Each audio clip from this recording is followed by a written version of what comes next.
भाभी जी ने भी कह दिया कि इतने गर्म फल के खाने हैं तो खुद वाली को लेके आओ। मेरे से तो आज बड़े न। तेजाजी महाराज ने टिफिन बंद किया, अब तो खाएंगे तो अपने वाली की हाथ की खाए। तेजाजी महाराज अपनी पत्नी को लेने के लिए जा रहे थे। अब भाई गांव में पहले मुख्य आर्थिक गतिविधि क्या थी? खेती। तो सारे लोग खेती करते।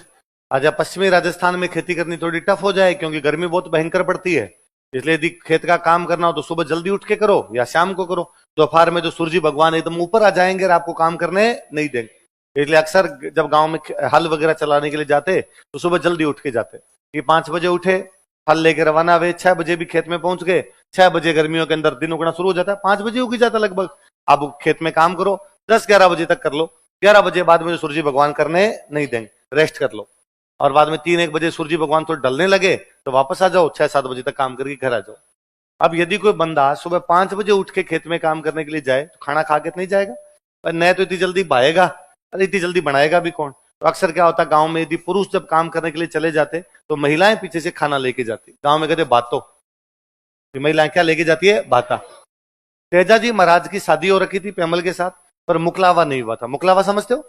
गोना। गोना अपने लड़कियों की पहले शादी कर दिया करते, पर लड़कियों को भेजते नहीं थे जब तक वो बड़ी नहीं हो जाती, तो उनकी मुकलावा या गोना नहीं हुआ था। तो तेजाजी महाराज का भाता लेके जाते उनके भाभी जी। एक दिन भाभी जी को जाने में देर हो गई, मान लो 11 बजे खाने का टाइम था, भाभी जी को पहुंचे 2:30 बजे। तो तेजाजी महाराज को गुस्सा आया, उन्होंने भाभी जी कह दिया कि भाभी जी, एक आदमी हल चलाने जैसा काम करे और उसमें इतनी गर्मी पड़े, उसमें खाना ना मिले, आंतड़ियां बाहर आ जाती है, तो खाना तो कम से कम टाइम पे ले आया करो। भाभी जी ने भी कह दिया कि इतने गर्म फल के खाने हैं तो खुद वाली को लेके आओ। मेरे से तो आज बड़े न। तेजाजी महाराज ने टिफिन बंद किया, अब तो खाएंगे तो अपने वाली की हाथ की खाए। तेजाजी महाराज अपनी पत्नी को लेने के लिए जा रहे थे। ससुराल कौन से गांव था? पनेर। जब जा रहे थे तो रास्ते के अंदर एक महिला थे, लाछा। क्या नाम था? क्या नाम था महिला का? लाछा नाम के गुर्जर महिला थे, और वो गाय रखते थे अपने पास में, और उनकी गायों को, वही उस समय लूटपाट किसकी होती? गायों की। और वो उनकी गायों को लुटेरे लूट के ले गए। उन्होंने जैसे तेजाजी महाराज को देखा, तेजाजी महाराज पहली बार अपने ससुराल जा रहे हैं, तो तेजाजी महाराज एकदम दुल्हे की वेशभूषा में, हाथ में तलवार ले रखी, भाला ले रखा। अच्छा, दुल्हे के हाथ में तलवार वगैरह इसलिए होती थी कि वापस आते थे हम दुल्हन साथ में होगी तो गहने होंगे, लूटपाट ना हो जाए, है ना। हर चीज का अर्थ है, यूं ही नहीं कि भाई आपको तलवार लेके जाना है। और पहले केवल दूल्हा नहीं, जितने बाराती होते ना वो भी तलवार लेके जाते, कि भाई पहले लूटपाटन ज्यादा होती, और पहले बारात में लोग भी इतने जाते, 10, 12, 5, 7 इतने लोग हुआ करते। तो जितने लोग हैं सबके हाथों में तलवार होनी चाहिए, तो ताकि आते टाइम जब दुल्हन साथ में हो तो गहने वगैरह हो तो कोई लूटपाट ना कर ले। महिला साथ में तो हथियार रखने अपने को जरूरी है। फिर धीरे धीरे सिंबॉलिकली बारातियों के हाथ से तो हट गई, दूल्हे के हाथ में हमने अभी भी दे रखी है कि भाई तू तो रख कम से कम, है ना। पर तलवार का मतलब ये होता है कि भाई तलवार आप वैसे पकड़ो जैसे तलवार चलाई जाती है वैसे एकदम। तो होता ही है कि भाई यदि आप राइटी हो तो आपकी तलवार लेफ्ट में रहे, और यदि आप लेफ्टी हो तो आपकी तलवार राइट में रहे। तलवार का मतलब ये कि तलवार आपके यहां रहे, ताकि यदि आपको मतलब आवश्यकता पड़ी तो खच निकाल सके, है ना भाई, बाहर निकल। अब दूल्हा रखता है यहां, कोई रखता है यहां, ऐसे ऐसे चलते रहते हैं उसको लेकर। नहीं, उसका है कि आप यूं रखो ताकि जब भी जरूरत पड़ी आप उसको निकाल सके, बाहर निकाल सके।